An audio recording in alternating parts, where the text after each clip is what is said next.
नूंह जिला प्रशासन ने भारतीय नागरिक सुरक्षा संहिता 2023 की धारा 163 आईएमटी रोजगार मेव में लगा रखी है, लेकिन इसके बावजूद 9 गांव के किसान आईएमटी रोजगार मेव में की गई भूमि अधिग्रहण के बकाया मुआवजे को लेकर धरने पर बैठे हैं और जमकर सरकार विरोधी और जिला प्रशासन विरोधी नारेबाजी कर रहे हैं।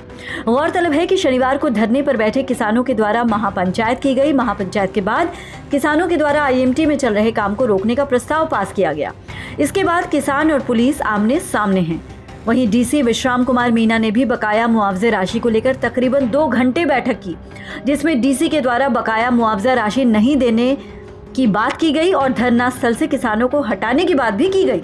लेकिन किसान इसी बात से नाराज होकर आईएमटी रोजगार मेव के काम को रोक देते हैं और नए सिरे से धरने पर फिर से बैठ जाते हैं।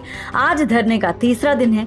धरना स्थल पर जमकर किसानों के द्वारा सरकार विरोधी, जिला प्रशासन विरोधी नारेबाजी की गई और वहां पर मौजूद पुलिस आराम से मानो किसानों के नारे सुनती दिखाई दी।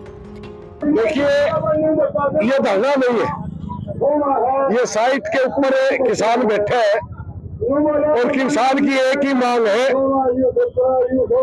कि नूंह का प्रशासन हमारी हरियाणा सरकार से बात कराए।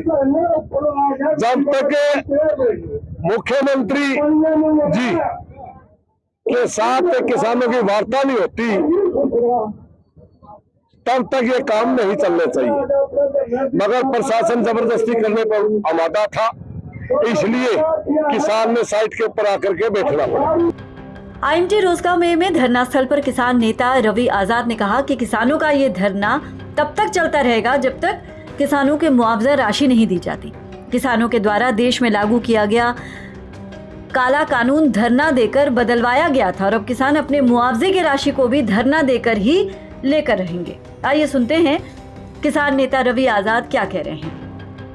हमारी मांग केवल ये है, सीएम से आप मुलाकात करिए, मुलाकात करवाइए और जो काला एग्रीमेंट इन किसानों के साथ हुआ, जो इनके 25 लाख रुपए बाकी है, वो इनको दे दीजिए। हमने पूरा कार्यक्रम संयुक्त किसान मोर्चे ने तय कर लिया। 11 तारीख से लेकर के और 21 तारीख तक 2-2 दिन के लिए 5 संगठनों की ड्यूटी लगा दी गई है। अगर बीच में कोई प्रशासन जोर जबरदस्ती करेगा, कोई फोर्स का प्रयोग करेगा या सरकार के दिमाग में कोई वहम होगा या हमारे आंदोलन पे कोई हमला करके जबरदस्ती काम शुरू करने की कोशिश की जाएगी तो हम उसी समय इमरजेंसी कॉल भी देंगे। अन्यथा हम 21 तारीख के बाद इस आंदोलन के लिए आगे का कोई बड़ा फैसला लेंगे। हम चाहते हैं पूरा मेवात इस आंदोलन से जुड़े और जो मील खेड़ा जाने की बात है मौलवी जी के साथ, वो भी हम इसीलिए उनके पास समर्थन मांगने के लिए जा रहे हैं कि जो राजस्थान का मेवात है, जो उत्तर प्रदेश का मेवात है और जो हरियाणा का मेवात है, क्योंकि आज ये केवल 9 गांव का मामला नहीं है, ये किसान के मान सम्मान की लड़ाई है। ये लड़ाई अन्याय के खिलाफ किसानों ने शुरू की है। 17 करोड़ रुपए में किले बेचे जा रहे हैं, 25 करोड़ रुपए में किले बेचे जा रहे हैं, लेकिन किसान का 25 लाख रुपए नहीं दे सकते।